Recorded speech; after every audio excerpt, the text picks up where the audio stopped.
I mean so much. I mean, even just to come in here and be with you guys, this is pretty epic.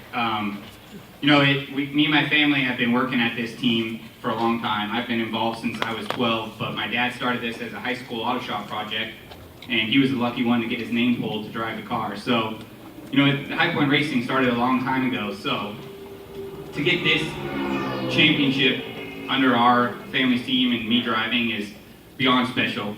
I might be drinking Martinelli's right now, but I promise when we get back it will not be just Martinelli's. We had some kids in Victory Lane, but it was awesome. And just experiencing all this is truly unbelievable.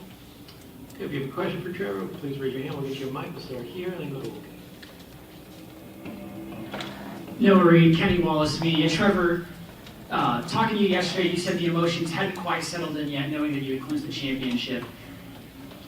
But also to do it with the circumstances, knowing what your father has done for this sport.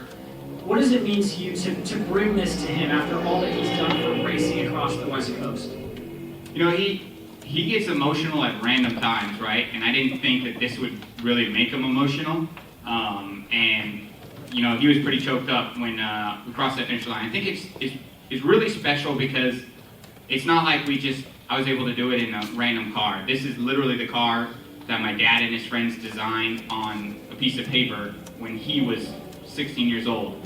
And 2-3 years ago, and even now when the NASCAR video game came out, like those were the only moments we ever imagined to see his project, that you could say, on the racetrack. And to get to do a burnout at Phoenix for the championship, like, I mean, it's a dream come true for all of us, but especially for him, just because, I mean, we still have people from his high school auto shop team still working with us today, so it's kind of special for everybody. I know Tim also gets a lot of the spotlight and the credit, but kind of quietly working in the background is your mom, Lisa. What was the moment like to share this with her and the build-up for this week? Yeah, no doubt. I mean, my mom and dad are the dynamic duo, right? They feed off each other, and they work nonstop. I can't keep up with them, and I think my mom keeps my dad grounded sometimes because he gets a little crazy. So together, we're going to celebrate a lot. You know, my mom wanted to be here for every aspect of it because she's been there. You know, when I was younger, even when I wasn't racing, she was still at the racetrack.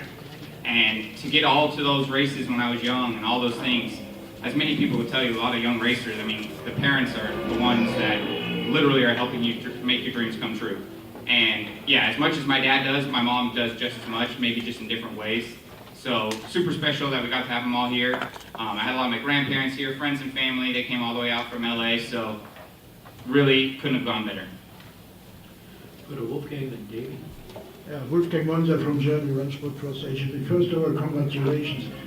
Directly after the race, you said a quote which was very impressive and also very surprising at the same time for me. If I understood it correctly, you told the interviewer you just did it with one engine, correct? Yeah, correct. You know, there's obviously the two different engine packages in the West Series. You have the Ilmor and then the Yates engine, spec engine. And with anybody can tell you racing's expensive. So we kind of wanted to kind of divvy up the money in certain ways, and we believed in Robert Yates Racing, and they said, all right, as long as you do your job, we should be able to run this thing all year. So there was a lot of finger crossing, but they were confident, right? They knew the product that they provided, and we believed in them. They were there every single race. And that's why, if you notice, the whole year, I didn't do a burnout, because you never know, right? I changed that today. We kind of annihilated the tires. The engine's still running, but we'll have to take it out and check it for next year. But yeah, all year long, I think we put on about 1,600 to 1,700 miles, and it never missed a beat. Yeah, but nevertheless, is this not stressful? You're always expecting and hoping nothing has to put through the engine. When it's breaking down, then you're done, right? Yeah, it's definitely a risk, but like I said, Robert Yates and everyone who works there, they spend a lot of time, and they make sure their product's perfect. And even though they would like to sell you a whole bunch of motors, that's not really how they run. They want to provide the product that they think is confident and they're good. And from day one, they told us it'll make it the whole year, right? So even though in the back of our head I was stressing out a little bit, I believed in them because they were there every single race and just checking on it. And I mean, we led a lot of laps with that thing, so they did a good job, I guess. So it's a spec engine with a rev limiter, just to understand the rules a little bit. Yeah, so it's not really the rev limiter, it's a gear limiter. So we're not allowed to have, there's a certain gear that we're allowed to go to. So it's a spec engine, and then NASCAR provides us with a gear, and we go to the maximum or minimum. We would want more, obviously, but we go to what they say we're allowed to. Thank you. Go to Davey and then Jeff. Davey Siegel with Sirius XM. Trevor, I know you're still young, but when you were a young buck, you were racing against a lot of drivers that are winning and competing right now in the National Series for wins and championships. And as you alluded to earlier, money is a thing, and it's hard to get all the funding together to get to that point. The fact that you have done it here this way, and with your team, and all the things that you mentioned, obviously that makes it feel a little bit different, feel a little bit sweeter, but reflecting on the journey that you personally have had professionally to get to this point, how do you reconcile all that into what you're feeling today?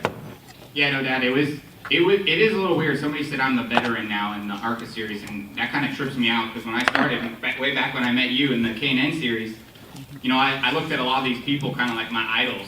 And I'm not saying I'm other people's idols, but what I mean is like, these are the people that you like hope and dream to be, and you're like, how on earth are they racing still like this competitively?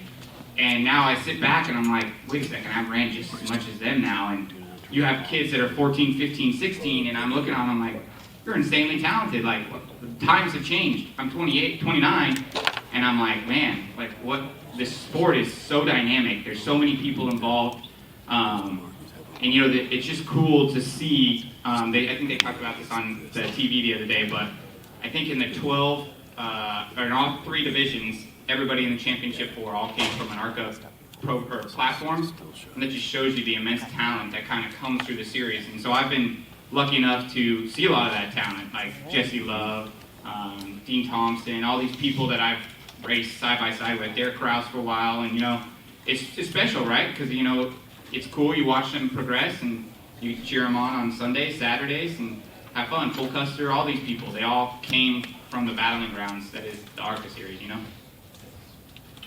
Up here to Jeff. Hey, Jeff Buck from The Athletic. In this world, we talk a lot about Fontana, the loss of Fontana, but for you, like, losing Irwindale is a tremendous loss, and that community in Southern California, you know, that I'm sure is really affected by that. Where do you think the state of racing is in Southern California for families and teams like yours who, you know, have come out through this way? Like, is there still a place for people to follow your path up into the national ranks? Yeah, no, for sure. Irwindale closing was something that, you know, you never foresee coming. And the day it finally came, it kind of didn't feel real, right? I mean, I was there when we were literally tearing the grandstands down, and I saw it when it's just now a parking lot.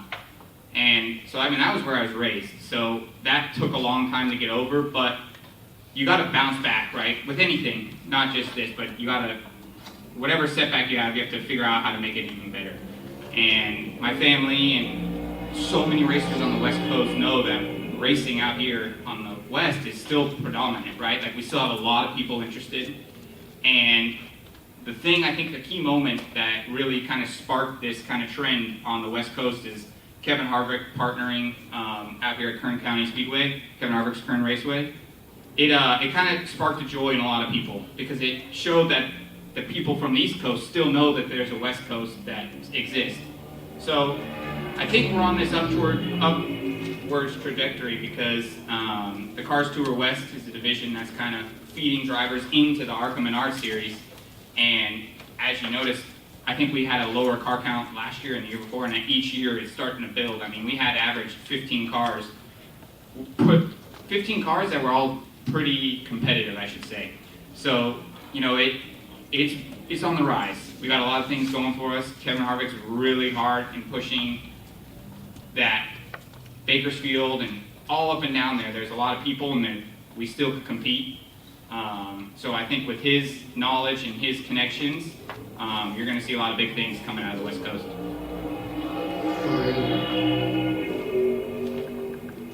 Thank you. Crystal Clay Racing Refresh. I'm just curious, what high school was it that your dad went to where he started this sketch of the team? Yeah, he started in University High out in LA. It was a high school shop team with 6 people. and his teacher was a racer out at Sauga Speedway, and they built a car, and they pulled a name out of a hat, and my dad's name was awarded with pole, so I got to drive. So it's kind of crazy to think about. I mean, out of these 6 people, right, if it wasn't my dad's, I probably wouldn't be sitting here today. So it's just crazy how the world works, and everything happens for a reason.